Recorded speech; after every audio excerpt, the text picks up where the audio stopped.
ओम श्री गणेशाय नमः। ओम नमः शिवाय। अब प्रस्तुत है सभी सुख प्रदान करने वाले और सभी दुखों को दूर करने वाले शिव महापुराण के अंतर्गत प्रथम विद्येश्वर संहिता का दूसरा अध्याय। यदि वीडियो पसंद आए तो इसे लाइक और शेयर करें और हाँ, चैनल को सब्सक्राइब करके बेल आइकन जरूर दबाएं ताकि अगले अध्याय की सूचना आपको तुरंत मिल जाए। तो आइए शुरू करते हैं शिव पुराण का महात्म्य एवं परिचय नामक यह अध्याय।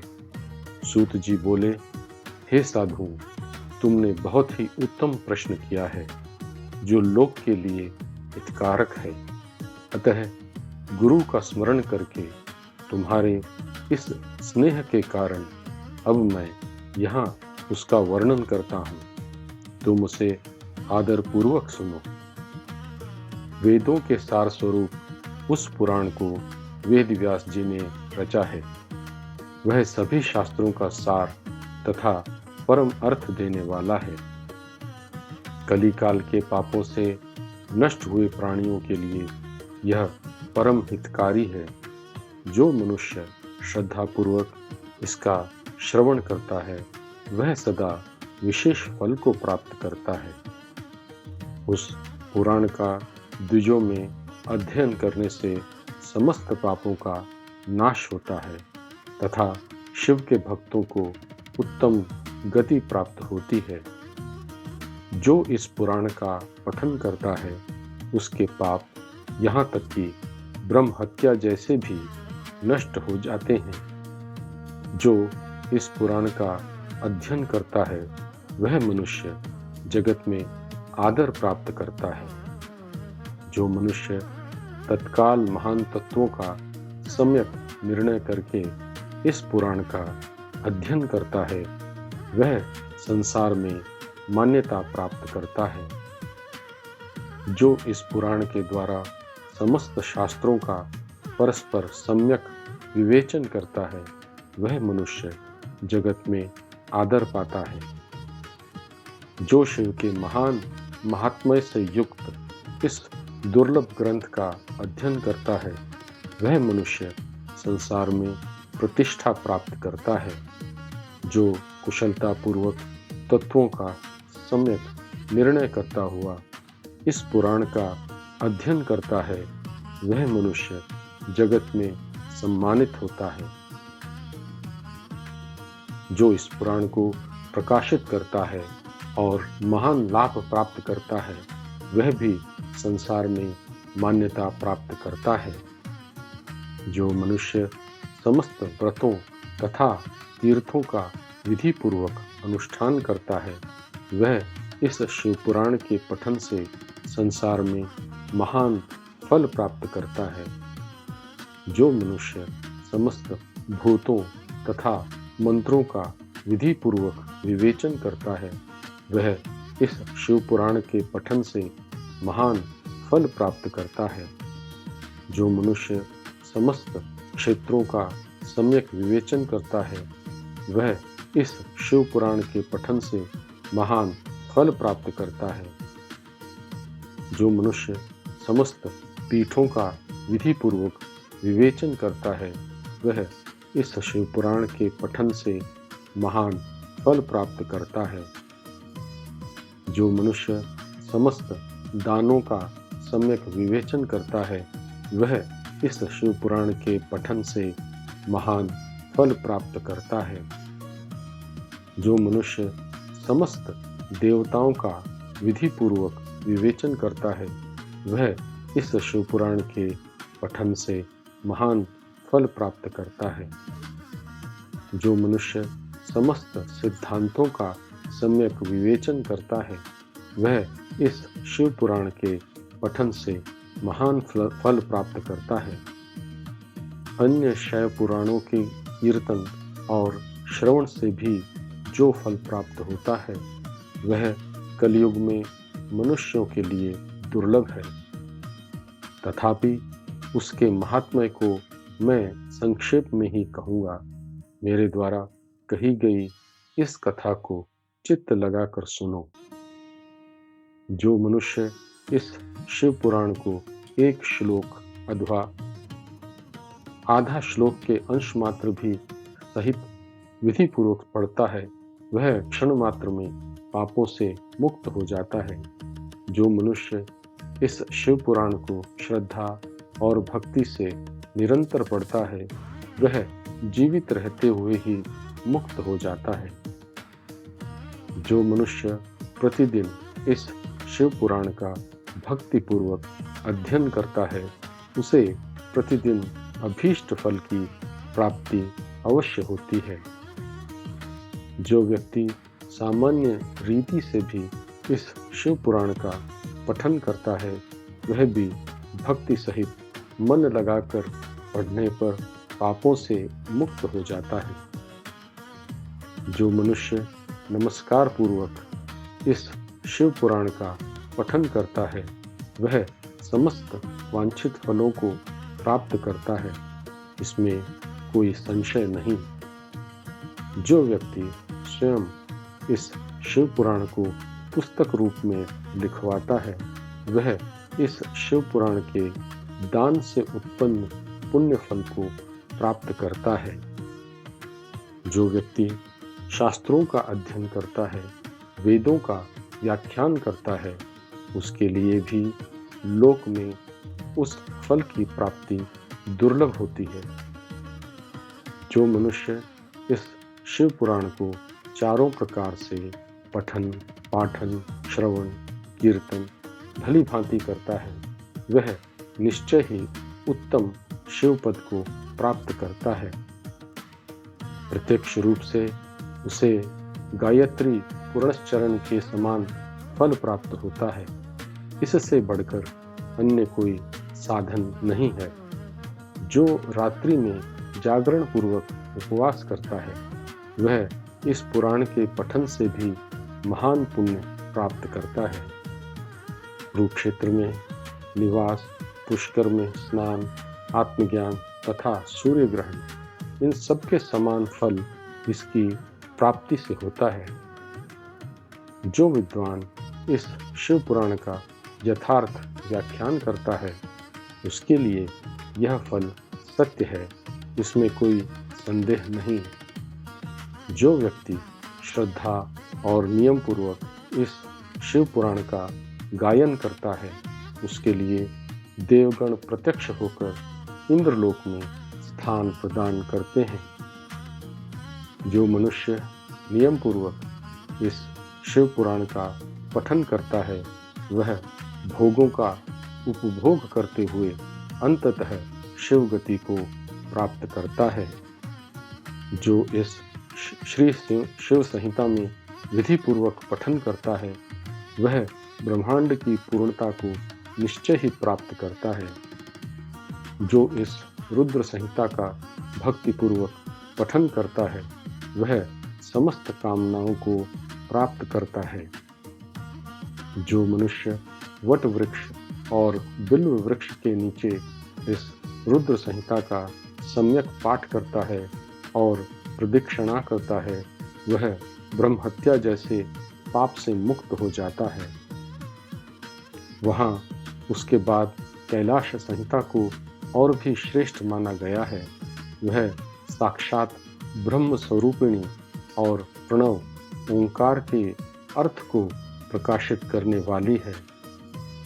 हे ब्राह्मणों, उस कैलाश संहिता के महात्म्य को साक्षात शंकर जी ही जानते हैं। व्यास जी उसका आधा भाग जानते हैं और मैं भी उसका आधा भाग ही जानता हूँ।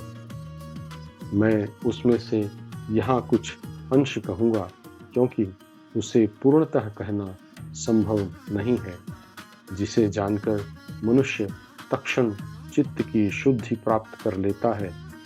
हे ब्राह्मणों, जिस पाप को यह रात्रि संहिता नष्ट नहीं कर सकती, मैं संसार में हर जगह खोजने पर भी ऐसा कोई पाप नहीं देख पा रहा हूँ।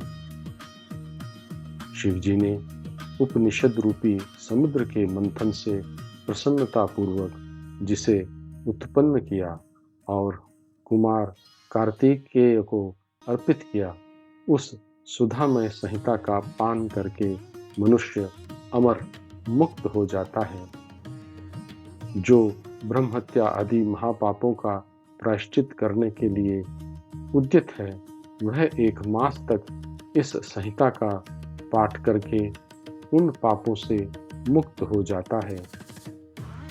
बुरा दान लेने, अभक्ष्य भोजन करने और दुष्टों के साथ बातचीत करने आदि से उत्पन्न होने वाले पापों को इस संहिता का एक बार कीर्तन मात्र ही नष्ट कर देता है। जो व्यक्ति शिवालय में या बिल्व के वन में इस संहिता का पाठ करता है, वह जिस फल को प्राप्त करता है वह वाणी का विषय नहीं है, अर्थात अनिवर्चनीय है। जो भक्तिपूर्वक इस संहिता का पाठ करते हुए श्राद्ध में ब्राह्मणों को भोजन कराता है, उसके सभी पितर साक्षात शंभु शिव के परम पद को प्राप्त होते हैं। जो चतुर्दशी तिथि को निराहार रहकर इस संहिता का पाठ करता है, वह बिल्व के मूल में साक्षात शिव और देवताओं के द्वारा पूजा जाता है। वहाँ अन्य संहिताएं भी सभी कामनाओं का फल प्रदान करने वाली हैं। वे दोनों विशिष्ट रुद्र और कैलाश संहिता लीला विज्ञान से परिपूर्ण जाननी चाहिए। यह वेदों के समान शिव पुराण नामक आख्यान है, जिसे सर्वप्रथम भगवान शिव ने ही स्वयं निर्मित किया था और जो ब्रह्म परमात्मा के समान ही है। इसमें विद्वेश्वर, रुद्र, विनायक, ओम, मातृ, एकादश रुद्र, कैलाश, शतरुद्र, कोटि रुद्र, सहस्त्र कोटि रुद्र, वायवीय और धर्म नामक पुराण के विभिन्न भेद संहिताएं हैं। यह 12 संहिताएं अत्यंत पुण्यमयी मानी गई हैं। हे ब्राह्मणों, मैं उनकी श्लोक संख्या बताता हूँ, आप सब आदरपूर्वक विस्तार से सुने। विद्वेश्वर संहिता 10,000 श्लोकों की है और रुद्र, विनायक, ओम तथा मातृपुराण नामक संहिताएं प्रत्येक 8-8 हजार श्लोकों की हैं। हे ब्राह्मणों, एकादश रुद्र संहिता 13,000 श्लोकों की है, कैलाश संहिता 6,000 और शतरुद्र संहिता उससे आधी 3,000 श्लोकों की है। कोटि रुद्र संहिता 11,000 श्लोकों की कही गई है और सहस्त्र कोटि रुद्र संहिता में श्लोकों की संख्या 11,000 को 3 गुना 33,000 बताया गया है। वायवीय संहिता 24,000 श्लोकों की है और धर्म संहिता 12,000 रवि सहस्त्र श्लोकों की है। इस प्रकार श्लोकों की गणना के भेद से यह शैव पुराण, शिव पुराण कुल 1,00,000 श्लोकों का है। व्यास जी ने उसे संक्षिप्त करके 24,000 श्लोकों का कर दिया है। पुराणों के क्रम में यह शैव पुराण चौथा है और 7 संहिताओं वाला है। पूर्व काल में भगवान शिव ने श्लोकों की संख्या की दृष्टि से 100 करोड़ शतकोटि प्रमाण वाले अत्यंत विस्तृत पुराण की रचना की थी। द्वापर आदि युगों में द्वैपायन व्यास आदि ऋषियों ने पुराणों को 18 भागों में विभाजित किया और 4,00,000 श्लोकों में संक्षिप्त कर दिया। वर्तमान में यह शिव पुराण 24,000 श्लोकों वाला कहा गया है, जो 7 संहिताओं से युक्त और ब्रह्म के समान पवित्र है। इन संहिताओं में पहली विद्वेश्वर संहिता नाम की है और दूसरी रौद्री जाननी चाहिए, तीसरी शतरुद्र नाम वाली और चौथी कोटि रुद्र है, पांचवी उमा ओम नाम वाली है और छठी कैलाश नाम से जानी जाती है, सातवीं वायवीय है। इस प्रकार यह 7 संहिताओं वाला पुराण माना गया है। यह 7 संहिताओं वाला दिव्य पुराण शिव नाम से जाना जाता है। यह ब्रह्म के समान है और सभी गतियों फलों से ऊपर श्रेष्ठ फल प्रदान करने वाला है।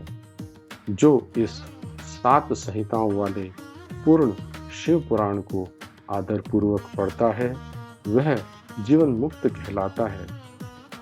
सैकड़ों श्रुति, स्मृति, पुराण, इतिहास और आगम शास्त्र भी इस शिव पुराण की एक छोटी सी कला अंश के बराबर भी नहीं है। भगवान शिव की कीर्ति से युक्त यह निर्मल शैव पुराण शिव भक्त व्यास जी द्वारा संकलित किया गया है। संक्षेप में यह समस्त जीवों के गुणों का उपकार करने वाला, तीनों तापों को नष्ट करने वाला, अतुलनीय और सज्जनों को कल्याण शिवत्व प्रदान करने वाला है। इसमें निष्कपट निर्मल धर्म का गान किया गया है जो वेदांत के विज्ञान से युक्त और प्रधान है। इसमें मत्सर ईर्ष्या रहित विद्वानों द्वारा जानने योग्य वस्तु का वर्णन है और यह श्रेष्ठ मंत्रों के समूह तथा त्रिवर्ग धर्म, अर्थ, काम से युक्त है। यह शिव पुराण वास्तव में सभी पुराणों में तिलक श्रेष्ठ है, जिसमें वेदांत और वेदों में प्रकाशित होने वाले परम तत्व का गान किया गया है। जो कोई भी इसे परम आदर के साथ पढ़ता या सुनता है वह भगवान शंभु का प्रिय होकर परम गति को प्राप्त करता है। इस प्रकार श्री शिव महापुराण के अंतर्गत प्रथम विद्येश्वर संहिता में शिव पुराण का महात्म्य एवं परिचय नामक है पूर्ण हुआ। कथा आगे चलती रहेगी। ओम नमः शिवाय।